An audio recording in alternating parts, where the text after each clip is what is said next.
Greetings, outcasts, freethinkers, narrative questioners, dot connectors, and genuinely open-minded and outright curious inhabitants of whatever realm we exist in at the moment.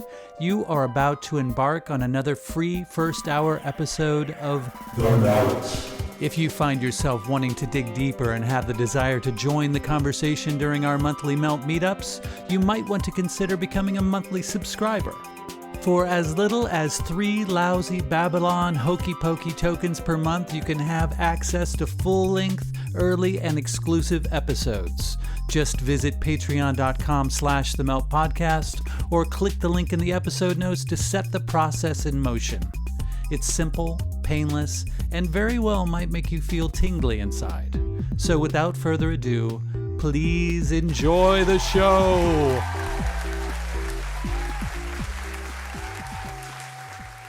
This is Hunter Muse. And this is Chris Snipes, and you are listening to The Melt.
I would go so far as to say that some of the most important advice that I could give anyone would be to have and cultivate an open mind.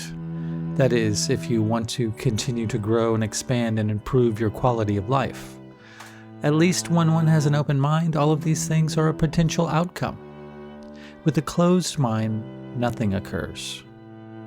Cultivating an open mind shows that one is receptive to new ideas and is an admission that you do not know everything. As I've grown older, I have witnessed many of my friends grow more and more closed-minded. People who were once open and curious have since grown rigid and cynical. Fucking fuddy-duddies is what they are, and they seem miserable. Once one starts closing doors on possibilities, then life and where it may lead you becomes limited, and life will become small and disenchanted.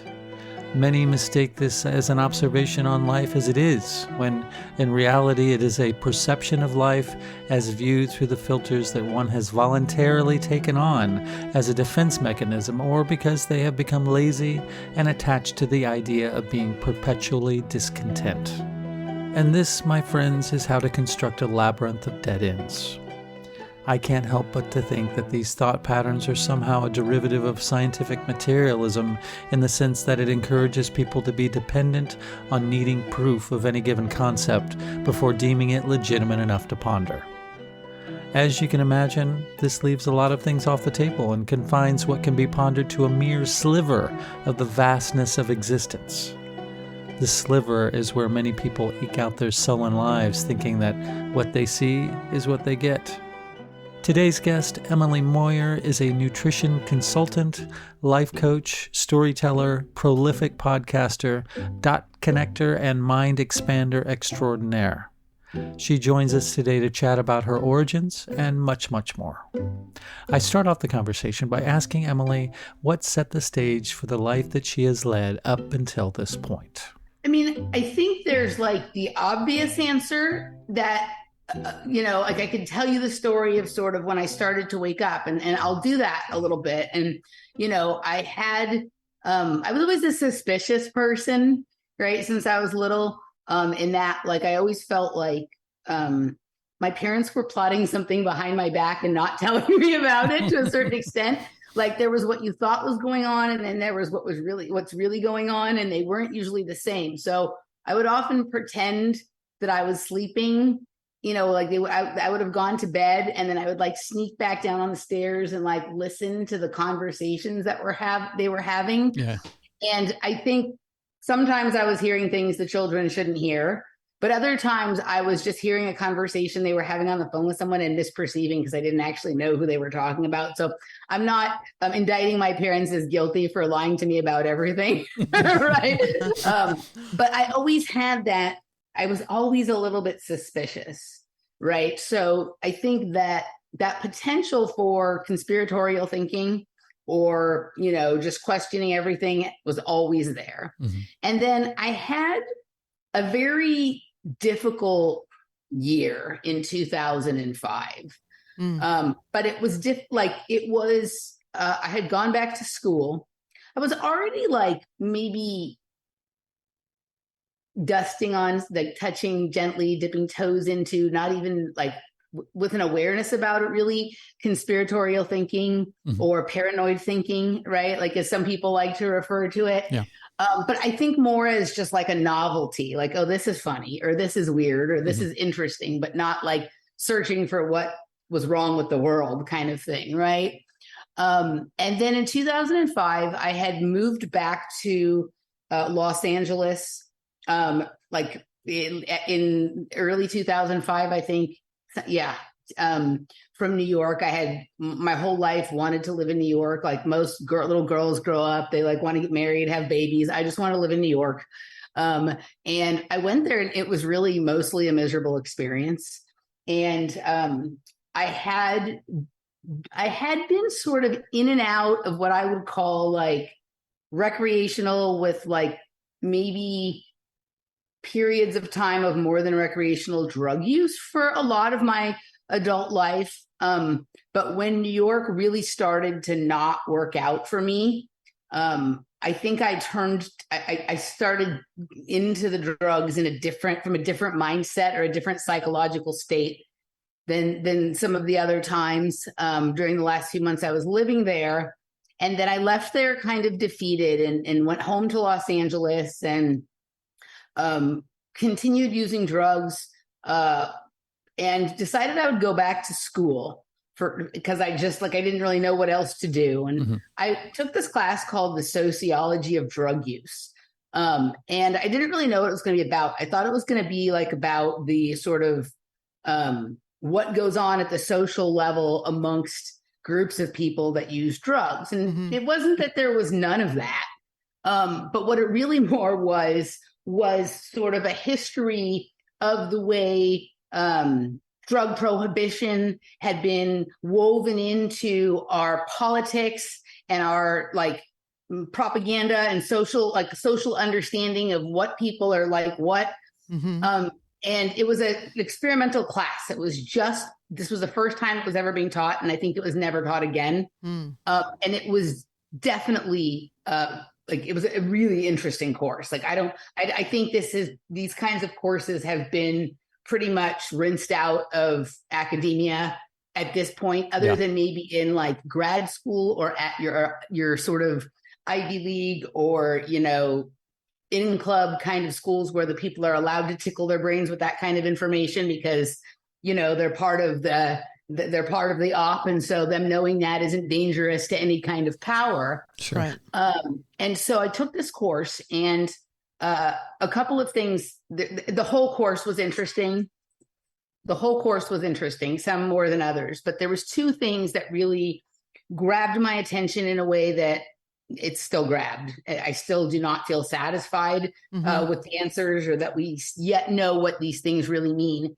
And that was, I learned about the Dark Alliance, right? Which was the newspaper articles, the series written by Gary Webb about Iran-Contra and how that connected to the crack cocaine epidemic in South Los Angeles. And that was the first time that I really understood problem, reaction, solution, or thesis, antithesis, synthesis, and that the government was the creator of our problems at least as much. At that point, I was thinking at least as much as they are the solver, right? Because I was still a completely mind-controlled libtard at that point. Sure. But I was suspicious in the way a person of the left is suspicious. So, right. So I was willing to believe that the government doesn't care about Black people or doesn't care about drug addicts or poor people. But I didn't yet understand like the level of the corruption. And so that sort of introduced me to that portion of it at that time. And I started to be suspicious of government. And I started to think that, well, what else is a conspiracy? What else did I think was one thing when it was really another thing? Back to my childhood, there's what you think is going on and there's what's really going on. So there was that topic. And then the other topic that she touched on briefly that grabbed me was MK Ultra. And it was the very front-facing, the publicly accepted version of MK Ultra that everyone talks about, which is basically having hookers give Johns acid in dope houses in San Francisco with two-way mirrors and see if they will admit to things, or it's like a truth serum kind of thing. And not that there's no truth to that, but that is like, that's the part that it's okay to talk about. That's the part if you have anyone who's going to talk about MK Ultra on like the Joe Rogan podcast or whatever, they'll talk about that part. But, you know, they don't ever get into the more than 200 sub projects, the fact that it's ongoing, the fact that it's been outsourced to corporations and NGOs and in some cases like religious cults and sects and whatnot. So there's that part. There's the media, of course. And media, right? Yeah, there's that part. But then there's also the part that even the part that is like so somewhat basically acknowledged, which is that MK Ultra was developed out of Project Artichoke, and arguably like the first person who may have been victim of it was Frank Olson, right? If you almost nobody knows, like they think the controversy is that Frank Olson was mind controlled to jump out of a window. Right. And that's true. Like, I think I think it's possible he was mind controlled to jump out, or he was just pushed. I don't think I think arguing over that distracts from the fact that he had discovered some things about what our government was doing with chemical and biological warfare that we are still dealing to right to this day, right now, with what we've lived through for the last couple of years and what we're dealing with right now with Ukraine and all this other stuff that people would not be very happy with. And so it was really important to make it look like he had gone crazy, even if then they were sort of blamed for MK Ultraing him. Nobody ever talks about what it was that he was upset about. Yeah. Right. So I had to discover those things on my own. So when I heard the term MK Ultra, though, it hit me in a way that like I felt like I knew what that was. And it felt like what they were telling me it wasn't really what it was, or wasn't the only thing. Like I had that awareness at that time. So that thing went on. This was the fall of 2005. And in between all of that, in October of 2005, my stepbrother died unexpectedly. He was shot in the head at a party. Wow. And, you know, it was kind of like maybe electric shock therapy for me or something like that, right? I think it gave me like a hard reset in terms of like it wasn't like I didn't remember things from before, I didn't care, but it basically wiped the slate clean on some level for me to be completely free to accept whatever this new reality I was beginning to understand was as like what I cared about now. It was like a delineation point. I don't know what it was. Like, I can't say that my brother dying made me become a drug addict or anything like that, because that was kind of already in motion a lot in my life before that. Right. But like, if you talk to my father, who I don't even know for sure at this point what my father knows about my reality with drugs. Like he knows I had a year go round with cocaine when I was like 19 or 20, but I don't know that he's completely clear on the fact that like I used drugs pretty heavily on and off from the time I was 25 till 40 as well. I've been clean for 7 years. I mean, I still enjoy the occasional psychedelic experience and I enjoy fancy cocktails, but in terms of the hard self-destructive drugs, Right. I've been clean for 7 years. I don't know what he knows about that. I've not lied to him about that since I mean, I used to not tell him the truth when I was doing it, but he hasn't asked me. He recognizes that I'm far different than I was for a period of time. But I think it's possible that he thinks I was in some type of depression based on both what happened with my stepbrother, Mark, and in some, like maybe some unresolved childhood trauma based on my parents' divorce, or I don't know what he thinks really, right? Like I don't, he's old and he's not well. And we're at a place now where he feels not worried about me. And so I don't feel like I want to just go banging those doors down. And, you know, if he asks me, I'll tell him. Yeah. But I have heard him say to people before that he thought that what happened to Mark scared the shit out of me. And I don't know if that is right or not. I can't tell because I was high when I found out. And so when you're high, it's really hard to ever find like the root of whatever that feeling was at that moment. Yeah, right. But whatever that happened for me in that period of time, that sort of semester where I was having this class and where my brother died, I ended up doing really well in school that semester, fueled by a bunch of meth, right? I got like straight A's, but like my mind was something was changing inside. And from that point forward, I was heading in this direction. And so that was in 2005. And so, you know, that would be the obvious answer as to how I came to these topics. In retrospect, and the farther I've gone into my explorations, I started to recognize some things about my life that are probably the more likely predictors of why I found myself in the position I found myself in, and that my brother died or whatever was just like a random factor. Right.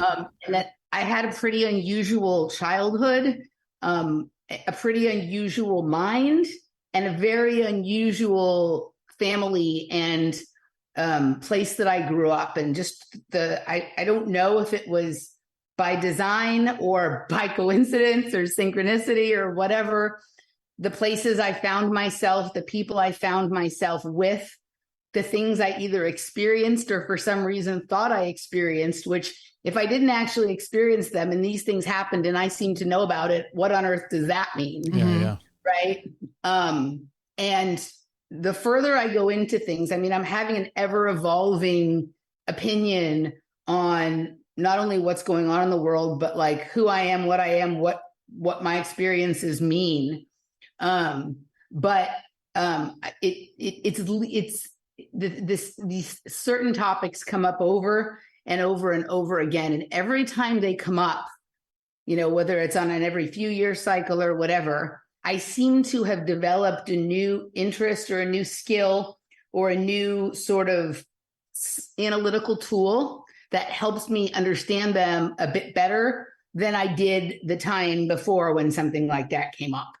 And so I think, you know, this is basically what this has been for me. And I didn't necessarily intend for it to be this, but what people have as my media, the interviews I do, the conversations I have, it's really me just asking, like basically investigating my own life, trying to understand what the fuck's going on here. Absolutely. Same here. Same with us. So where does your mom fit in the picture? You talked about your dad. Was Mark your mother's husband's son, or was it your father's wife's son?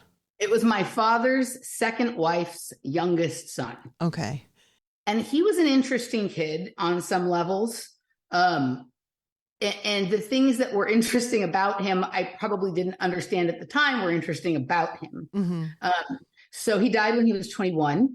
And, you know, I'd known him since he was like 9 or 10. Our parents got together when he was probably like 9, maybe 8 or 9, 10, maybe at the oldest. But at a certain point, and for a period of time, we both really liked electronic music and dancing. And so we spent time going to parties together and doing drugs together. And he had a very expanded psychedelic mind for someone that young. And I came to learn that he had started doing acid like at like 12. He used to do like Wow. acid every day at school. Holy shit. And you could see the wandered off look in his eye that happens when you do that young. And he was always like, we would be driving and he would duck and I would be like, what's going on? And he would insist that there was like birds that like they were about to hit the windshield that he was like reacting to. And I wasn't seeing them. Right. And at the time I thought this is acid brain damage or something like that. Right. Sure. Mm-hmm. But he also was the first person to talk to me about experiences outside of time, missing time, seemingly being in two places at once. Like this kind of stuff that sounded crazy to me, even at that place where my mind was like a little bit open to that, based on having started going to raves and experiencing psychedelics. Like I did understand that like, this is weird. Like there seems to be a different set of like temporal and spatial rules when you're in this state and whatnot. And once you've been in that state a few times, then you can sort of access those temporal and spatial domains, even when you're not on it. So I was open to that, but some of it was just like, wow, that's a crazy story to me. As I'm further on into my explorations of this realm and our many realities that sort of cross over in it, I don't see it so crazy anymore. Sure. I think that, maybe because he started doing them so young, something opened up in his mind that just wasn't so easy to like close and open and close and open. It just kind of stayed a little bit open. Sure. And he was actually like experiencing the same thing, like when the cat is responding to something in the room that it's very clearly there, but we just can't see it. Yes. Right. Right. So that, and then I think, he was troubled in a lot of ways and he got into some bad drugs and hanging with some bad people. And he was a little bit of a smart ass. And, I don't know that there was ever a reality in which he was going to make it long time. Yeah. Right. Sure. But he seemed to have some ability to navigate that psychedelic space that I didn't understand or respect back then because I didn't know. Mm-hmm. And he, like me, though we were not growing up together at this time, grew up within an arm's length of military industrial complex space exploration kind of thing. He grew up very close to JPL. In fact, he grew up in a bedroom community for people who worked at the Jet Propulsion Laboratory or Jack Parsons Laboratory, however you like to say it, both work. And I grew up a stone's throw from Boeing and Rocketdyne. Mm-hmm. And both of us spent time in the hills and nature that bump right up against, or in some cases spill into those properties, which I think made us ripe for the picking, or like you become part of the experiment, whether you know it or not. Yeah. Right. And I think that those were some things about him that I couldn't have known when he was alive that I understand now. And I also understand that like the MK Ultra process and projects are no joke, and not everybody survives them. Sure. And a lot of people who do don't even know that they've been part of it. Mm-hmm. Right. And a lot of people don't survive them and they don't even know they ever existed. Right. Exactly. This is like an ongoing societal experiment that the thing that makes you an experiencer is the awareness that you are one. Everybody's part of this. There's not like some special group of like, oh, you're special because you were part of MK Ultra. This is a society that, this is one of the things that's kept it.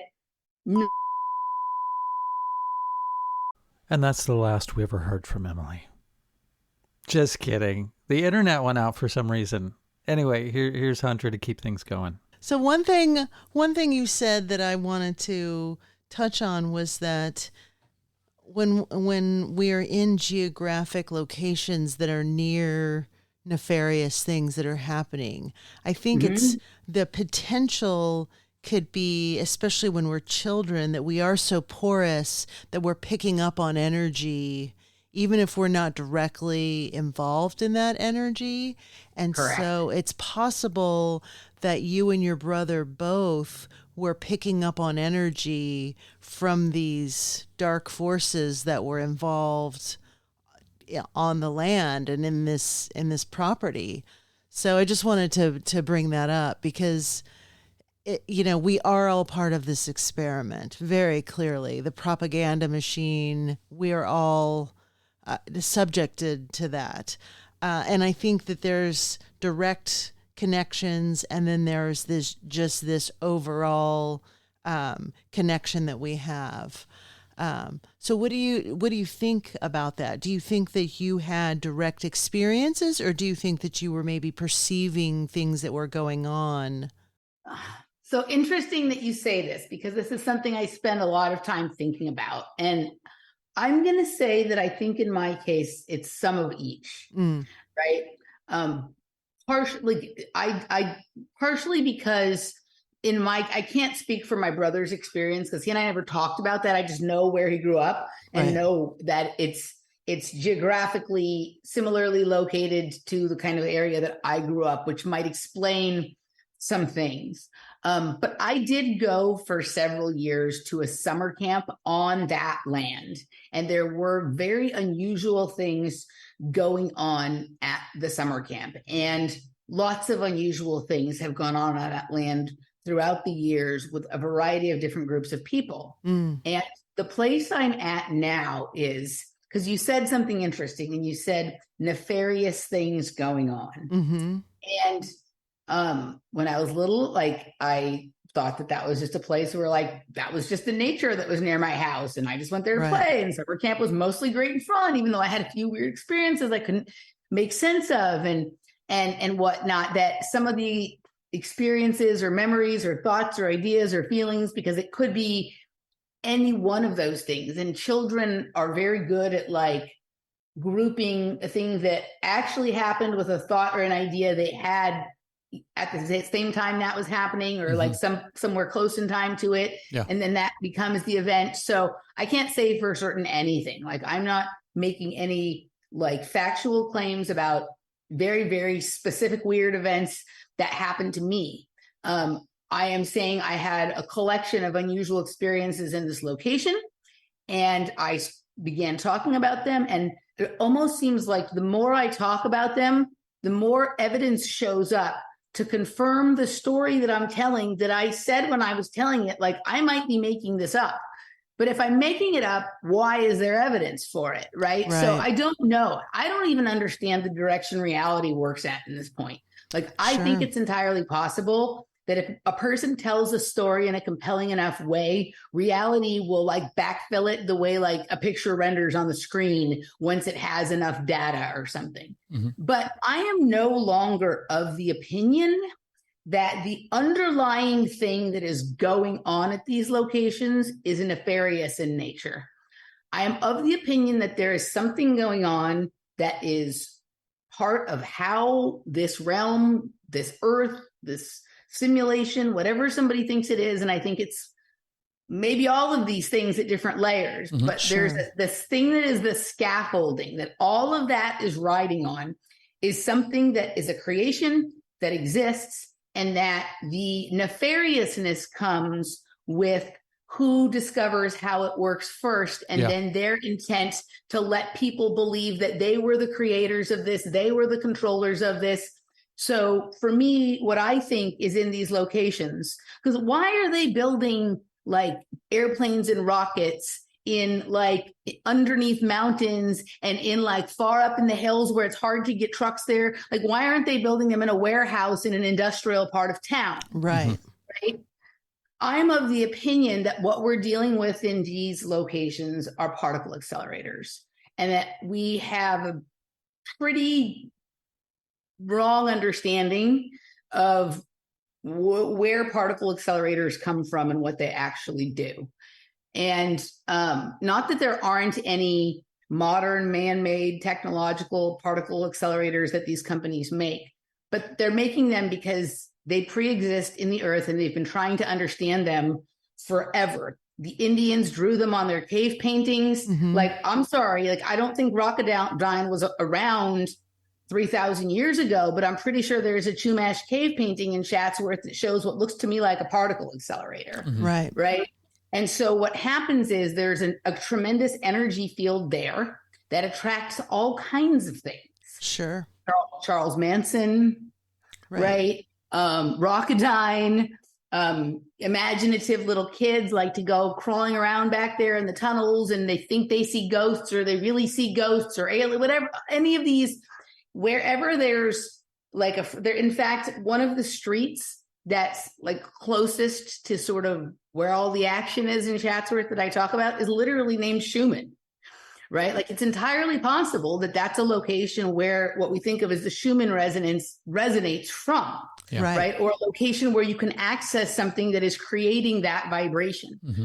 So once you have like a wide open, like an energy field that fluctuates in a way that allows access to like hyperdimensional space and reality, mm-hmm. then like, you know, throw everything else out the window. Like multiple things can happen there. And I'm to the place now where it's like, you know, is it like geocached information there, right? Can you access like a bunch of different like timelines or dimensions there?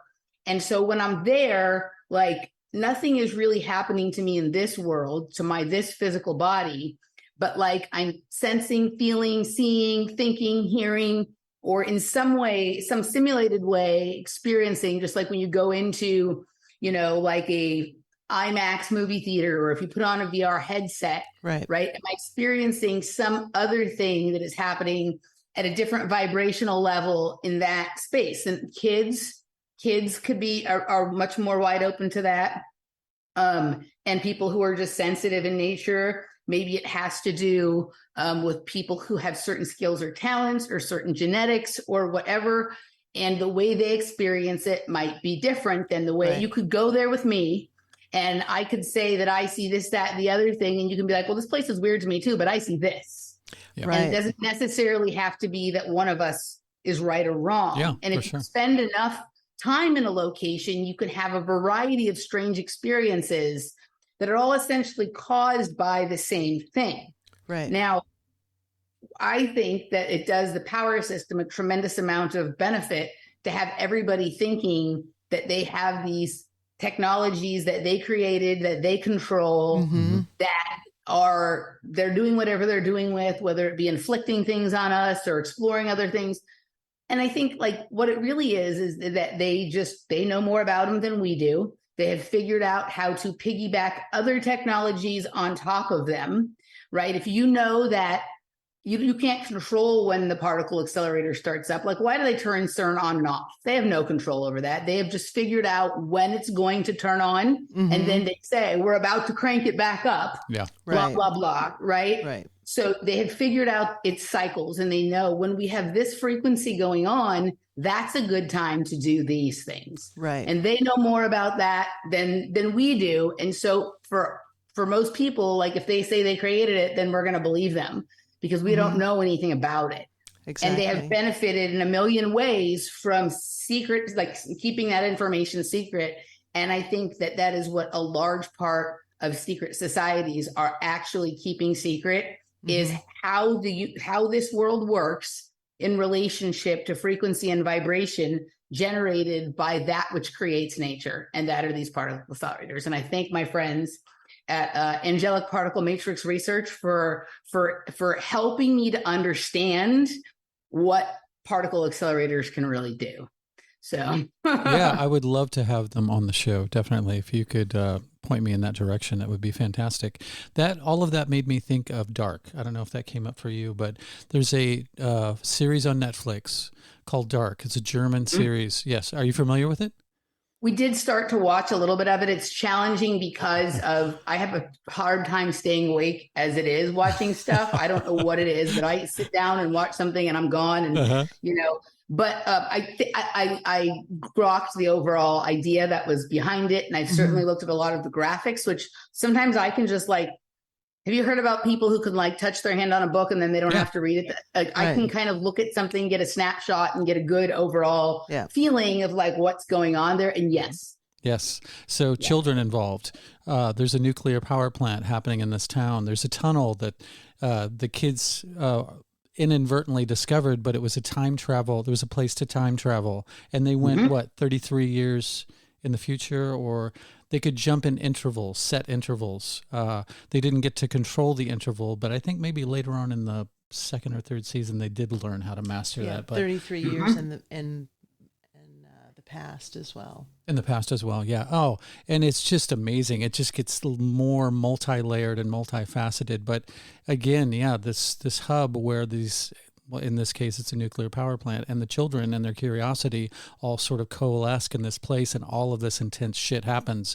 And then, of course, a murderer enters the story and sets a bunch of things, sort of like a domino effect in many different time sequences, and it's just amazing. It's a fantastic series. But so you I've heard you mention Chatsworth before. Like there's some, is this where the place was what you were talking about? Yeah. So I grew up in Chatsworth, which is a very unusual suburb of Los Angeles. But what you just described is exactly right. So I think that this is not unique to Chatsworth, although I think because of Chatsworth's proximity to Hollywood, it is probably the one that generates like the largest number of stories without it being identified too often as, like, everybody knows like 3 Mile Island and some of these other like famous military bases where there's a lot of UFO sightings and things like this. Right. But I think Chatsworth is like probably one of the big secrets that is just now beginning to be discovered. I'm starting to hear people who have much wider reach than I do discuss Chatsworth, John Levi, Robert Seffer.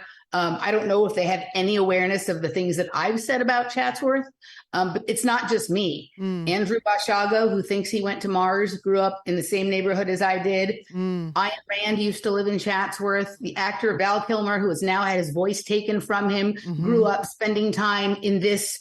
His voice was taken from him, and for a good, and not for a good reason, like I think it should have happened, but he has a lot to say that I think people have been missing for the entirety of his career. And I think he got to the point where he probably had found an effective way to say it, and they took his voice from him. That is my opinion. I don't know that for a fact, but when I look at this person and I understand the reality of where he comes from and what's going on, Andrew Bashago thinks he's been to Mars. I don't know if you guys know who he is. No. I did a 4-hour show with him years. He basically has, I'm just going to give like a small snippet of what his thing is. He basically says he's been both part of a space travel as well as a time travel program, right?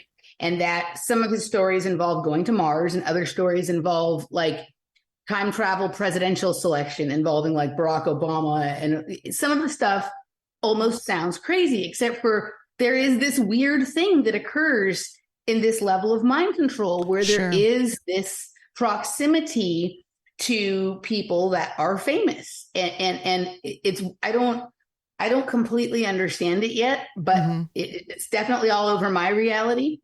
And I did a show with him. He's been interviewed by tons of people, right? And he's one of those people that's very easy to ridicule, right?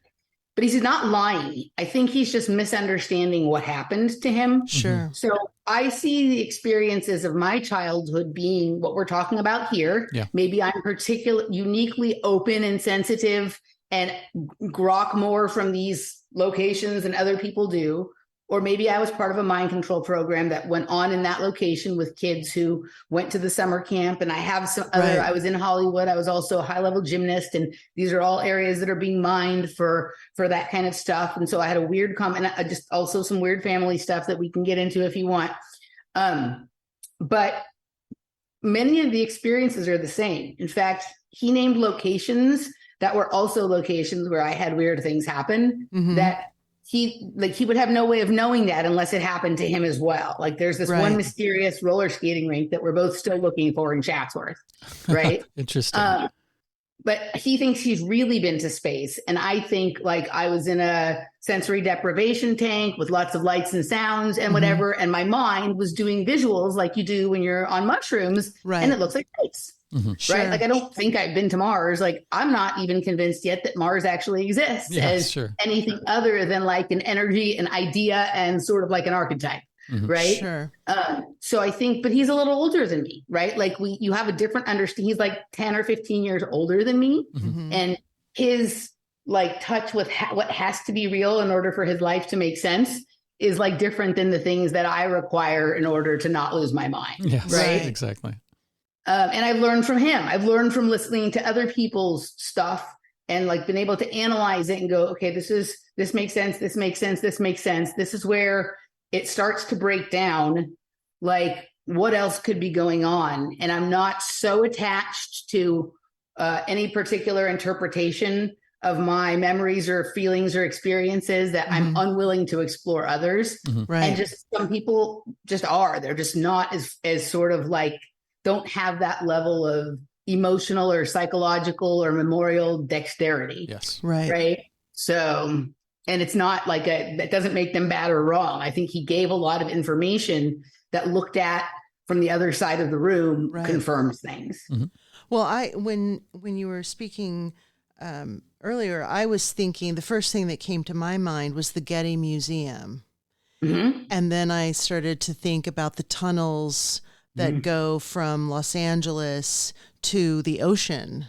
And then I was thinking of Disneyland and how there are these networks, these underground networks that are involved in and around Los Angeles, and how these networks have been used for once again, nefarious purposes, and could be very easily used to traffic children, to traffic people, to conduct all different types of experiments. So you could start in one place, you could start in Hollywood and end up in Santa Monica or end up in San Pedro.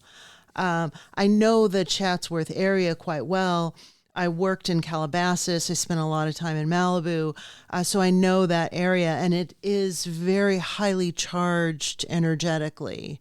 And there definitely is lots of opportunities in the Santa Monica Mountains and in that entire surrounding area to do lots of different things. I had the book, the Weird California book, that talked about the blue children that came out of the Santa Monica Mountains.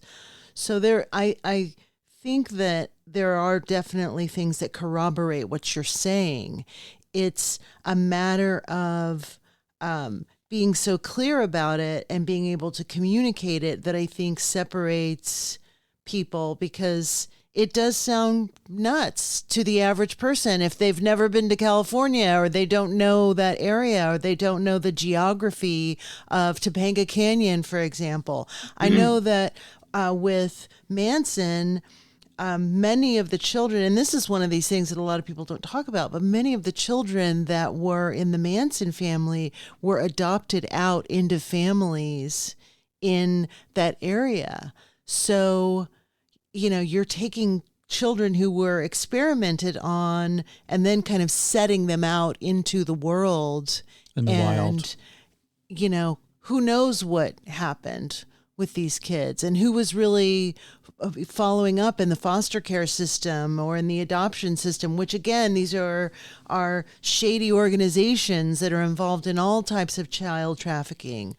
So I think you're bringing some really, really salient points to the conversation. And I think it's really important that we are able to kind of drill into what you're saying, because I don't want to get lost in,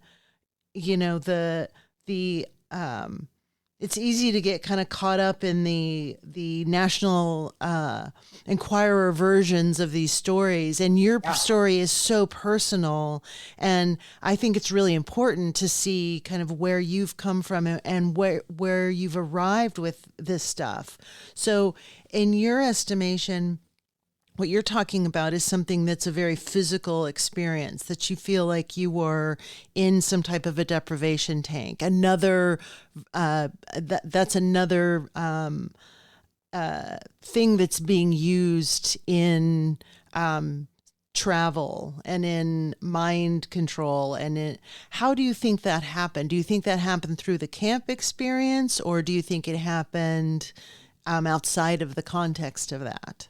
So this is a good question. And this is something that I can't tell you with 100% certainty for sure, because kids, again, have this funny relationship, right? So one of the things that So my friend Jeff Gates, who I do a lot of show, like behind the paywall kind of shows with, right? Mm-hmm. Just basically like raw intel dumps. And he's a good friend of mine. And we go on a lot of adventures together. But I took him up to Chatsworth. He's been to Chatsworth with me a couple of times. But the first time we went up to Chatsworth, we went right up to the entrance to Boeing, Rockadine, the Borough Flats area. And he does some sort of metaphysical practices, and we did it. And I do a fair amount of remote viewing, and we did a session that was like balls nuts in terms of like what I saw under there, what was going on. And within 48 hours of that session, the Woolsey fires started. Remember the Woolsey fires that went from Chatsworth to Calabasas to Thousand Oaks to Malibu, all along this network of tunnels that you're talking about. Right. And so there seems to be some connection between my energy field and the energy field of that location, right? Where a resonance, right? And when I go to that location, it's weird, dude. I don't feel like a person. I feel like a wolf or an animal, right? Like I feel like my sense of smell and like echolocation and sounds and stuff is interesting. And I have like weird sets of thoughts that come, and they're not necessarily evil or bad or anything like that. They're just heightened in a different way than what you normally think of as like humans' experience of like heightened feelings or whatever, right? Right. But we also went to the other side of the park, which is like where like the camp actually was. Like we would go off into the hills, but like where I would get dropped off in the morning, right? Was like an area that is now like some other little school. And it was fascinating because I hadn't been back there in so long, and it looked so small. It was like, it didn't seem so big to me when I was a kid. But one of the things that we noticed that was right there was like a little train. It wasn't the regular train that goes through that area. There's a train that like now the Metrolink rides on. But there was like a little train, like the kind of trains you see like when you go to like Griffith Park Observatory, or here in Austin, there's like the Eagle train at the Zilker Park. It was small, but it seemed to lead from the camp towards the area that I am saying, which is if you were to just like straight line, you can't go that by roads. It's going to be more like probably 1.5 miles to 2 miles from the camp entrance to the entrance to Boeing or Rockadine. My guess would be if you took this little train sort of back there, right, that it would be probably like 1 mile or 1.5 miles, like a more straight shot. But if you think about it, like a little kid could confuse a train with training. So if I thought that I had been taken away from the camp to go for some special training, my parents would probably think that, oh, she just thinks that because there's a little train. Like these are like right? Like there's this sort of, I find this everywhere. But I definitely have memories of being removed from the rest of the group when I was at summer camp. I also have memories of being removed from the group at gymnastics, removed from the group at school, removed from the group when I was doing acting stuff and whatnot. Now, the acting one, that's just the way that works. I've done enough of Hollywood stuff to understand, like you have your call time and you're separate from the other people and whatever. So I can say less about that. But there was a lot of like, oh, you need to come over here and take this test or talk to this person or whatever with gymnastics in school. But at the camp, I recall there being a couple of different swimming pools on the campus, like a very big, like Olympic size one that had a 3-meter diving board and a 1-meter diving board kind of thing, or at least a 1 meter. I might be confusing it with another location, something else. But I also recall that there was a house on the property that had a smaller pool. And I liked that pool because that diving board was more like a backyard diving board, but it was like the bounciest diving board I'd ever been on. And I was a gymnast and I liked to do tricks, but I was also incredibly small and I couldn't bend the bigger diving boards. Like I couldn't get as good of a bounce. So it wasn't challenging to talk me into going to the little house with the pool with the diving board because I wanted to go there and do flips. But why am I going by myself, or sometimes I remember with 1 or 2 other kids, to the smaller pool? And there's memories for me, some of them weird and I don't know what to make of them, but a lot of memories about spending a lot of time underwater, right? Like to this day, when I get in the water, I feel a desire to sit on the bottom of the pool and like try to breathe, right? But I can also stand under the water for an incredible amount of time. And I recall games and exercises that were like the counselor or whoever I was with over there throwing an entire handful of coins onto the bottom of the pool and telling me I had to go down and collect them without coming up in the date order. So I had to find like 1964, 65, 66, that I had to get them all in order kind of thing before I came up. Like weird things like this. And almost just like I was taken away for some separate kind of training. And a lot of it seemed to involve water, right? And also there being activities on the camp. Like I remember going to a sleepover at the camp one time where we were doing rituals to try to bring the Indians out of the mountains, right? Now, sure, like someone can dress up as an Indian and come out, right? But let's just say that like one of the things that this location does is it like blends all timelines. Right. And if they make the camp, the sleepover on a night where there's a certain kind of astrology going on, as the Borough Flats cave paintings indicate that when, on the night of the eclipse or something like that, you can see something in the cave painting that you can't normally see. Like, what if timelines compress and things can sort of cross over and you have a certain amount of flexibility in time that you can kind of experience like native Chumash Indians, or they can come into our modern time and look at us crazy kids, whatever, you know, I don't know. Yeah. Right. But when I go looking into like, there's lots of people who are into conspiracy who explore space that have different ideas about space. It's real. It's not real. There is a space program. There's not. There's a secret space program. It's close. It's far. Have any of them heard of Chatsworth as being important in space? But if you go digging into these Borough Flats documents, you find people high up in quote unquote astrophysics and astronomy who are saying things like this might be the most significant place on Earth in terms of our relationship with space. Right. So it could be that going to space doesn't mean going off world. It could be going in world. Going in world or going to hyperspace. Right. Like, I think that there's some people who have makeups, bodies that can withstand a tremendous amount of a tremendous range of frequencies, and other people less so. Their body might break down. They may have health issues, like shit won't function right. Yeah. And then there's other people that just have like some, like, it's like people who can eat anything, or people who can like stay up for days in a row and still be functional or whatever. Right. And I happen to have all of those characteristics too. Right. I think I just have like a very high tolerance for like extremities, for extreme kind of stuff.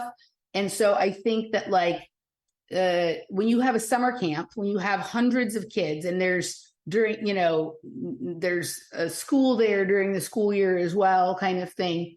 And there's a park there. So let's just say that like there's a low level of observation going on, or maybe a high level, right? And you see that like there's certain kids that are attracted to this area that everybody else runs away from because it's like a creepy feeling, or they can stand right near when the train goes by and it doesn't seem to bother them. Like it's just like a kid who can do more push-ups or more pull-ups or run faster or whatever. Like this kid has potential to be able to tolerate whatever that experiment or that experience is going to be without it, with them staying sort of coherent. Right. So I think there's some of that going on. And then, the gymnastics thing for me, like it's hard. There's so many things going on. Like, I don't know necessarily like which thing I was involved in as a kid is the source of what, or if there was a crossover between them or whatnot. But I trained in gymnastics at a very high level from a pretty young age. And there was a lot of weird shit going on there as well. Sure. But, that also, like, my body can just tolerate more than most people's bodies. And also my mind, like in terms of, the coaches yelled at us. Like I had an Austrian coach who yelled at us in German and like was pretty vicious for a small child. Sure. And the one who can stand up to that or tolerate that, right, is going to be like probably better for certain things than the one who just wilts and goes home and calls for their mom. Sure. Yeah. Now, the one who wilts and goes home and calls for their mom is probably an emotionally healthier person than I am, right? But like, I think I displayed just a level of sort of like tolerance and tenacity and endurance that probably made me interesting to a lot of people for some reason, right? I don't know. How did you get involved in those things? Were you, did you express an interest in them, or did your parents put you in these things? Like, did they send you to the summer camp, or like, how did you know to go there? How did they know to go there? Yeah. Right. So I'd say the first thing was the Hollywood stuff. So I started in Hollywood when I was 2. I asked my dad this, and I every time I ask my parents this, I get a different answer. So I don't really know what the answer is, but somebody that my dad knew recommended when I was a baby that they sign me up with this particular agent, right? And that, you know, that I don't know why they thought that was important for me to do that. I was a little bit different. I wasn't like a cute little kid the way, like, you know, oh, how cute that little kid is. Look at those cheeks or anything like that. Like, I looked pretty like serious for like a little one. I didn't really have like these, you know, sort of chubby cheeks and I was pretty like, I liked things maybe a little more grown up than my age would indicate.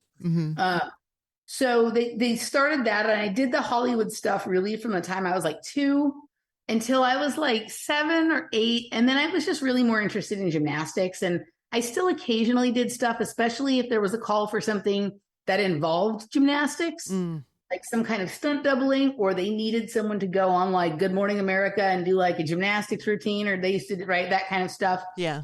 But my parents also put me in gymnastics, and they say they put me in gymnastics because I was like climbing all over the place or whatever, right? I went to a tumbling class. So they took me to the tumbling class, and I also showed a higher level of energy than most of the other kids. So they were hoping that it would wear me out so I would sleep at night. But my dad says it was the biggest mistake he ever made because it just improved my endurance. Wild. Right. So I was doing that. And so through most of my childhood, it was like I went to school in the morning. Sometimes I'd go to an audition in between school and gymnastics, and I'd go to gymnastics from about 4 o'clock to about 9 o'clock at night. And so I was working full time, you know, as a kid. Yeah. And I really loved gymnastics. But I was at not the gym that was closest to my home. There was a very specific gym chosen, a very specific agent chosen. Right. I also went to an interesting private school that I think both gave me a good education that I have come to realize not all of my colleagues had that same quality of education. And even though I know lots of people who are like very smart and way more successful than me, like there's a difference in how I cognate and mentate and all of that kind of things that I think comes from the education I had at this school. But also, like, my parents weren't wealthy, right? So this was a sacrifice for them to pay for me to go there, that sometimes I wonder like how they knew to send me to that school, why they sent me to the gym they sent me to. Now I found out not that long ago that the reason that I went to the gym that I went to was because the company my mom worked for was willing to pay for my gymnastics if I went to this specific gym. Interesting. Now, my mom worked for Atlantic Richfield, which is Arco. It's an oil company. She was a financial analyst for Arco. And if you look into some of the things that they're also involved in besides AM/PM markets and the obvious oil stuff, it's a pretty weird company owned by a pretty weird man. That it wouldn't be entirely out of the realm of possibilities that he could have some crossover into exploring other stuff, and maybe willing to fund some projects. Sure. I'm not saying I know for sure, right?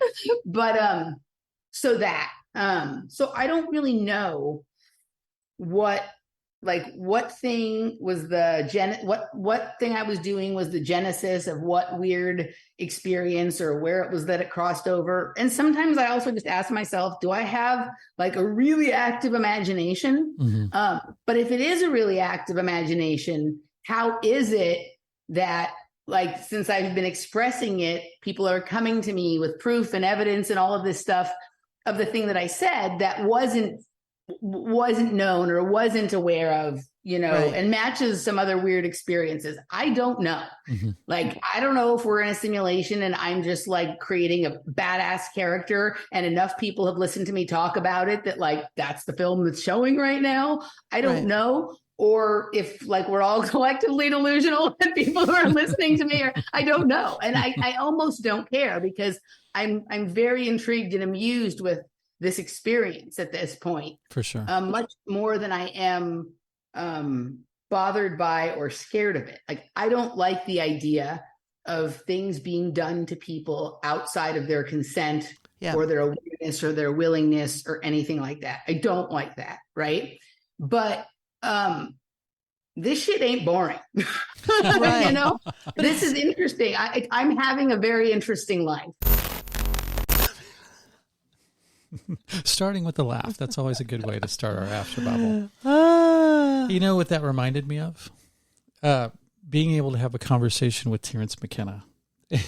And by that, I mean, I used to listen back in the probably late 80s, all through the 90s. They used to come out with these big cassette sets, like 6 to 8 to 10 cassettes. Sometimes they would be like of a weekend retreat with Terrence. And he can just riff and go off and be so articulate in a way that it's you sort of get a contact high just by listening, it just takes you to a place that you've maybe stuck your toe into, but it takes you to a totally different level, or a totally different depth, depending on what metaphor you're using. And, she just did that. Like, she just is very good at opening up different layers that I hadn't even thought of before. What was your experience? I loved it. I think she's really brilliant and has so much information to share and so much to say. And there were so many different alleys and avenues that we could have gone down. No shit. That we didn't even begin to traverse. I love having those kinds of conversations. It kind of reminds me of like when you and I first got together, where you just want to stay up all night with someone and you just want to talk and you have so much to say and time does feel like it disappears and you just are so engrossed in what's happening that you just feel like you can't get it all in at once. Yeah. Is that chapter over? No, that's why we do a podcast. We just invite other people in. It's kind of like an open conversational relationship.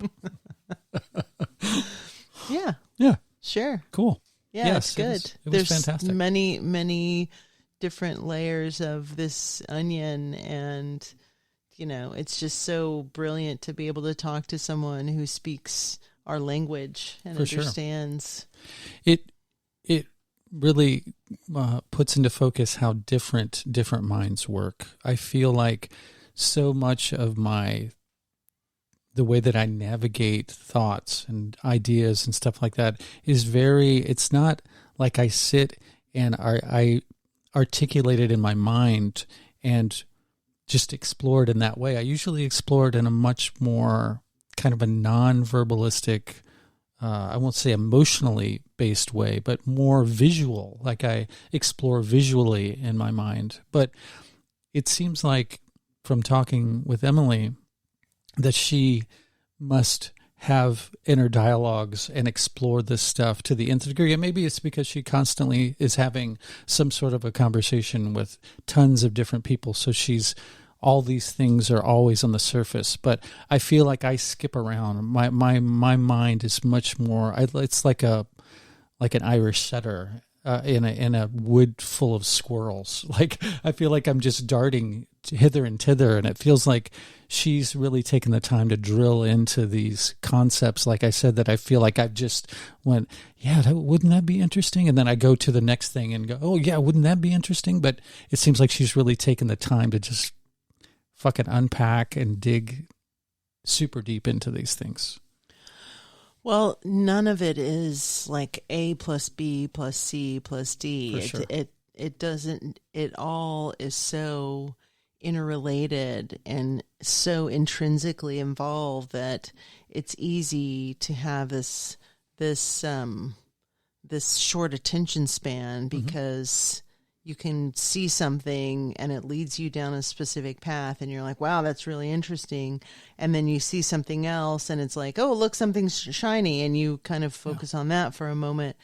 I think that there is a degree of inner discipline that you can hone and you can develop as an athlete, that if you take that and you focus that on different areas of study, you can use that same level of discipline with those things. And she has that ability, and she has used that ability. And I think it served her well, because it would be easy to sound like you're, like you've maybe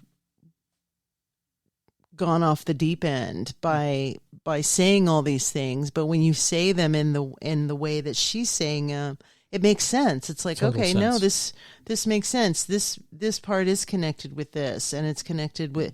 So it's kind of like doing all of this dot connecting and fleshing out this portrait of consensus reality that some people are capable of understanding and other people just get overwhelmed with.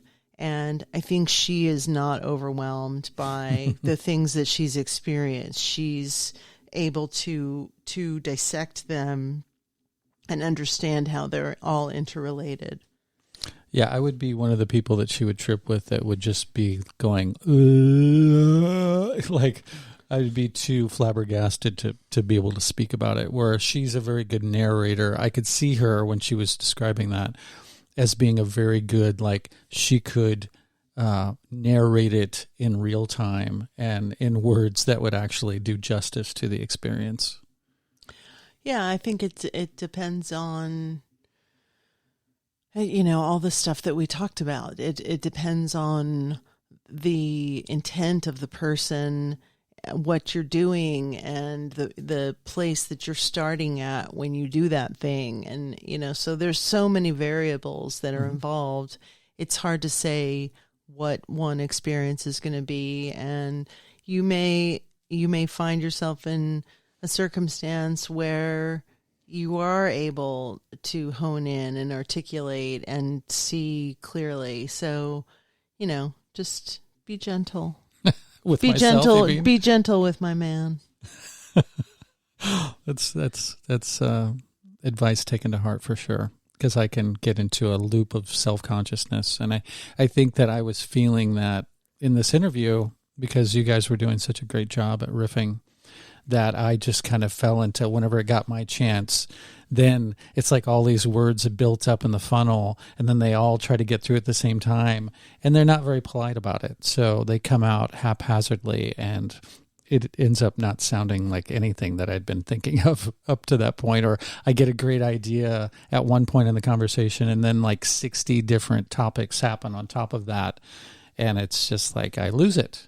So, but you that's why guys were great. That's why I take notes, because she said things along the way that I wanted to make sure that I am able to go back and research and remember, because they're all important. I would love to see this Judy Garland TV movie that she was in, Exactly. Rainbow. I would love to see her as a child actor. And, her mom working for Psychon and doing studies on drugs. I found that fascinating. The Cedars of Lebanon Hospital. I wanted to ask her where that is, if that's on Franklin or if that's on Sunset. So there was so much that was shared, and just for me, it's take notes and then go and maybe put a little asterisk by that and say, like, where is this or whatever, because it is easy to. When you're on the bullet train, it's easy to say, hey, but 4 stops back, we were talking about something that I wanted to ask you about. Exactly. To go back to her upbringing, it does seem like she was sort of positioned to be able to traverse these subjects and reality, quote unquote, in the way that she does, which is at a very fast speed and able to juggle a lot of things at one time. But one thing I did notice in her backstory is that usually when you talk about these sorts of things and things that may or may not have happened in people's childhoods, that there is some certain amount of trauma or abuse that happened. And I don't recall her mentioning anything like that, which is interesting. And if that's the case, I'm certainly glad that that's the case, because, you get situations with children, especially if they're in the proximity of some military base or they're a governmental or military family, where they get sent away to camps and they get traumatized or abused, and that's when they learn to dissociate and develop powers and ways of viewing and navigating reality in a fashion that most of us aren't aware of or don't have access to. But it didn't seem like there was any of that going on. It seemed a lot more playful. Well, I don't know that I agree with that. I think she alluded to perhaps some events that, depending on your subjective point of view, could have been considered traumatic. But I think what I perceived is that her perceptions of these things, there's layers there. Mm-hmm. So we didn't maybe go into the psychological damage or pain that were associated with those things. So she could have had traumatic experiences, but she has reconciled them or had some degree of healing around them, where she's able to face that stuff and it's not so emotionally charged that she's bursting into tears or it's really hard to speak about. I could see that. I also appreciated her lack of a dualistic way of seeing a lot of these things, the filters that most of us have that says that this is bad, this is associated with something negative, so it is negative. Yeah. She didn't seem to have any of those predilections, and I think that that's important, because even for people in our community, whatever you want to call that, the curious, truthers, whatever the fuck, we can lump things into categories just as much as the people on what we perceive, some of us might perceive as the other side or the normies or whatever.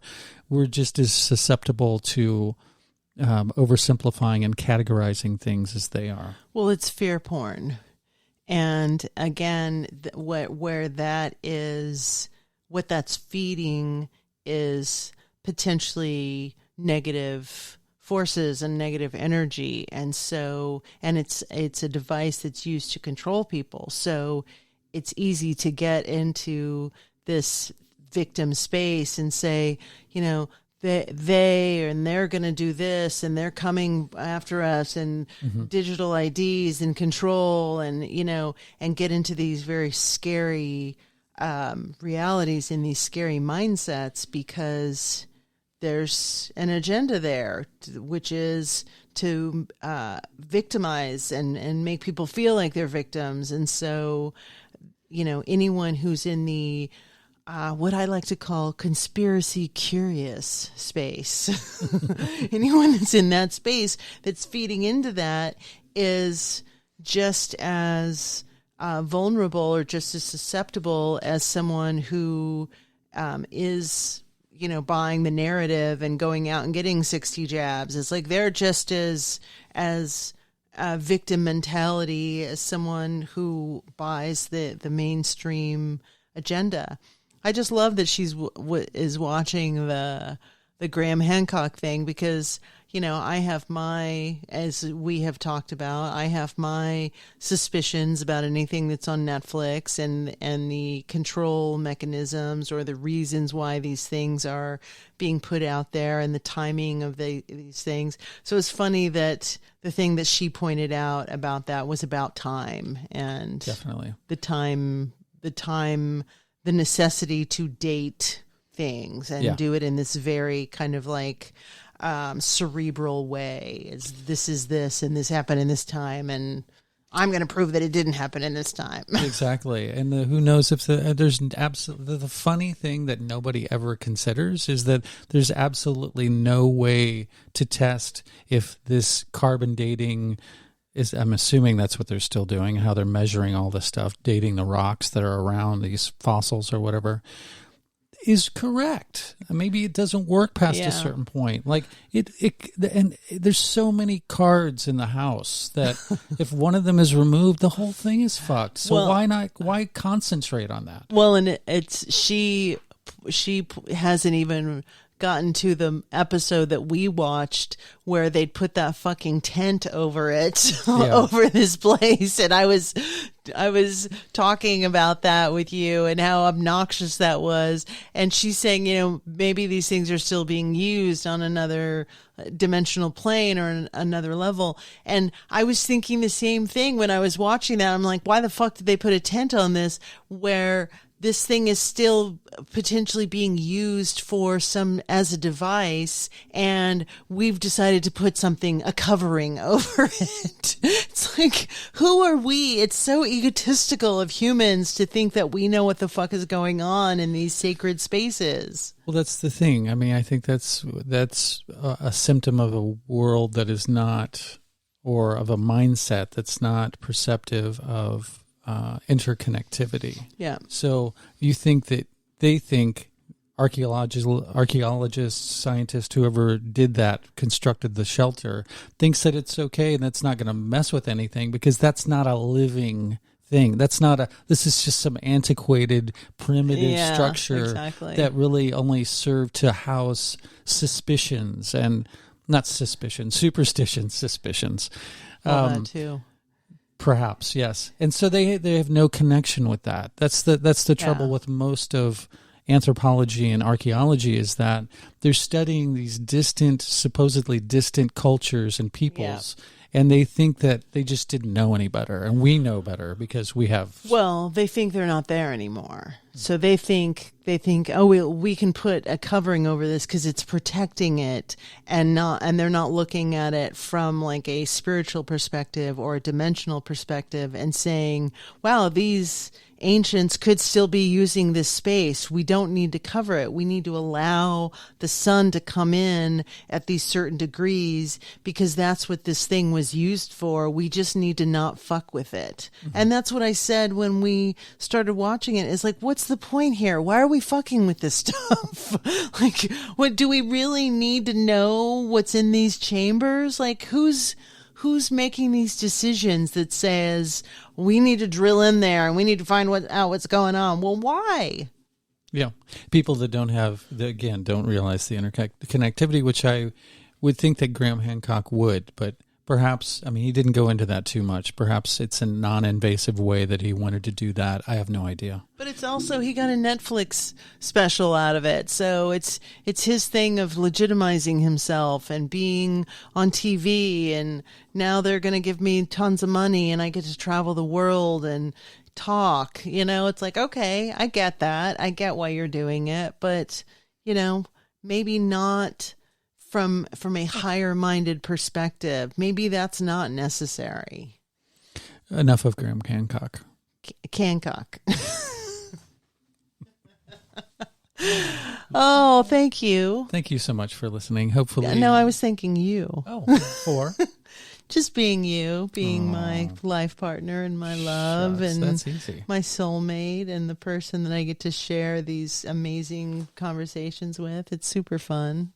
It is super fun. I'm so glad to have somebody in my life that, I don't know, wants to travel to these places too, mentally, physically, spiritually, psychologically, and seems to benefit from them as much as I do. And we can share that together. That's something that is so rare and so hard to find, and I feel very lucky. And they're reminders. I think the reason why I like to have these conversations is they remind me of who I am and what I'm capable of, and That's what our relationship does every moment of every day that we are together, is that it's a mirror. I get to look in the mirror and say, wow, what a magical creature I am with, and what a magical being I am, and what a magical being you are. So thank you. Yes, we'll get a room now, guys. And luckily we have a room. We have several rooms. Thank you very much for listening. Hopefully you got something from this conversation. I don't know how you couldn't. There were so many things going on. A few, if not all of them, hopefully compelled you and took your mind and soul into different places, maybe that it hadn't been before, or not in that particular context or way. I know that it enlightened and got my mind working and made me feel even more the childlike wonder and curiosity that I think is important and is lost on so many people. All right. Thank you all for listening. What am I? I'm forgetting our where we are closing statements. Yes, exactly. I'm disintegrating into molecules. The Melt Podcast. The Melt Podcast. If you would like to suggest guests, if you have good casserole recipes, if you have praise or criticism or something that I haven't covered, you can contact us at the Melt Podcast at protonmail.com or Hunter-Muse, M-U-S-E, at protonmail.com. Or go to our website, www.themeltpodcast.net. That's a fact. Enjoy your life. Spread your joy to others around you, but cultivate it in yourself first. And then tell us about it. Do it. All right. We love you. Love you guys. Take care. There's more fantastic stuff coming. Bye. Goodbye. To hear the full-length version of this episode, get access to exclusive and early episodes, and participate in our monthly Zoom meetups for as little as $3 per month, just click the Patreon link in the episode notes or visit patreon.com/themeltpodcast. Contributing financially will help to make this podcast my full-time gig that I can devote more time to and allow me to create more content. Other ways of contributing would be giving us a favorable review or rating wherever you get your podcasts, subscribing to us on YouTube, spreading the word wherever you and your tribe congregate, or just by sending us your positive thoughts and intentions. In a quantumly intertwined and holographic multiverse, these also go a long way. Thank you.